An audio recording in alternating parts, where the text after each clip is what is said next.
Gwendolyn Brooks this afternoon, students released balloons in memory of a beloved teacher killed by gun violence. I'm glad that we could send her off that way because she was actually a really good teacher. Dr. Betty Howard grew up in the Englewood neighborhood and for years has been a special education teacher here at Gwendolyn Brooks College Prep in the Roseland neighborhood. Yesterday evening, while in a real estate office in the 700 block of East 79th Street, gunfire began outside and one of the bullets hit Howard. Orlando Long was Howard's brother. Just, was a very happy person, always smiling, always laughing, just full of joy. What people don't know about Chatham is not a neighborhood, Chatham is not a community. Chatham is a state of mind. And that state of mind represents Black entrepreneurship, African-American home ownership, African-American businesses. I just really took it for granted that people grew up in a middle-class community with teachers and doctors and lawyers and philanthropists and judges. And even though the community has changed since I was a girl, many of those kind of core values are still there. Respect for education, respect for the community, understanding that, kind of we're a collective. It's been a bad eyesore for the community because so much happens on 79th Street. A lot of hanging out, a lot of this, that, and the other that shouldn't take place. So to add something positive to 79th to try and turn it around, I think is a plus. I mean, I give it a thumbs up. My brother has been the main point of contact. So when he came to me and said, listen, this is what they're trying to do, at first, there was a little trepidation because initially it brings up old wounds and stuff. It opens up old wounds and have you thinking about what occurred, when it occurred, and how horrific it was. But then after a while, it's like, well, if it's something that's going to provide for her legacy and an opportunity for people beyond those who are here now to say, well, Dr. Betty Howard is affiliated with this and she was the one who was associated with that, I think it's one of the best things that the city could do. I'm a former teacher, like Dr. Howard, and a resident of Chatham, and her death it resonated with me. I don't know why. I think I identified with her as a teacher, I think, and as a mom.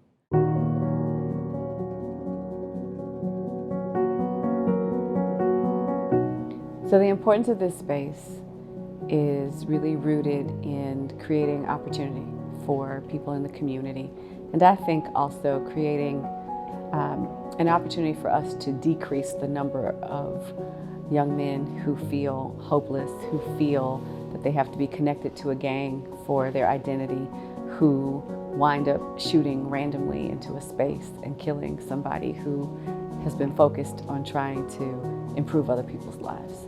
The importance of this space is making sure that we get to stop that cycle.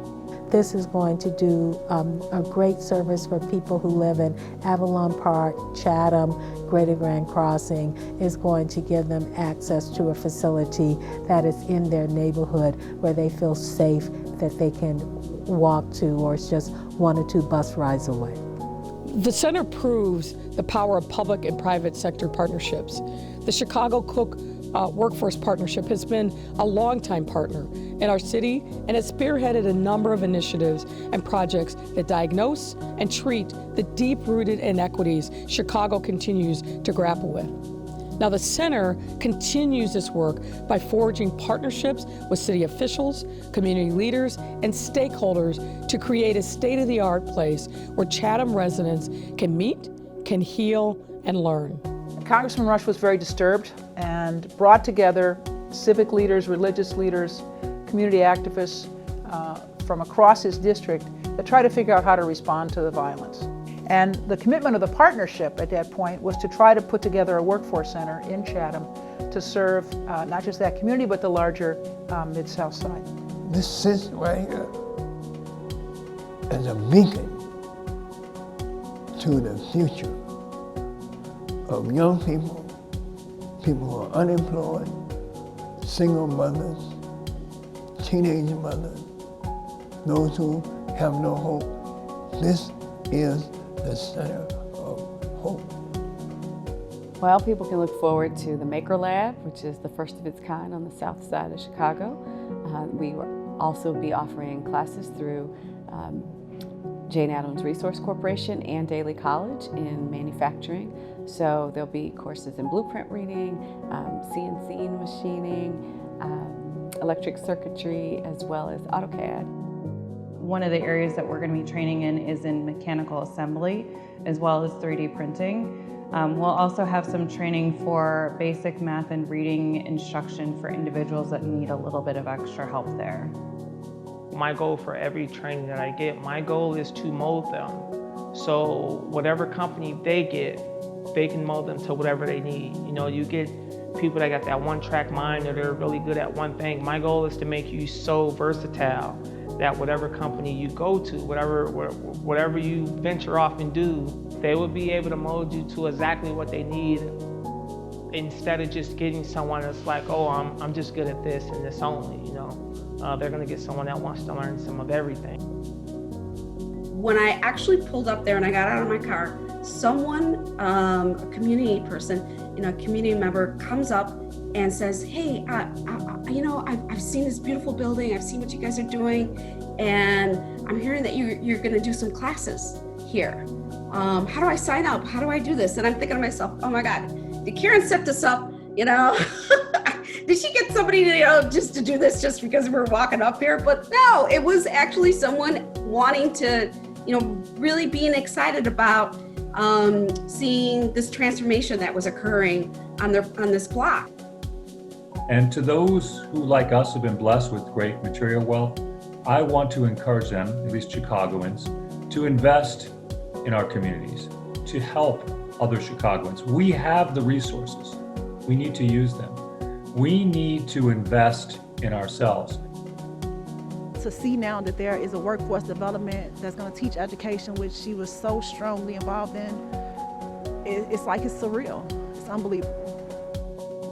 Like my daughter said, you know, we're already emotional because, you know, of my sister and what happened 2 blocks away. And now for this, you know, particular organization to come into play and say, well, listen, in honor of your sister, we'd like to do this, this, and this. So this is just a phenomenal space for that. This is a good place, you know, from what I see and from what I know, there's a lot of opportunity for people to do better. You know what I'm saying? So that's what it's about, something positive, man. My mom was about positivity. It is a gift in honor of an educator. And you know, if there's nothing else that can be said about it, if people remember nothing else, I want them to remember that. It was made with love. I'm just overjoyed, you know. I'm sitting here and I'm tearing up, but these are tears of joy just to see that her life, you know, her death wasn't in vain, and her legacy could continue to just move on. It represents hope restored for hopeless people, a hopeless community.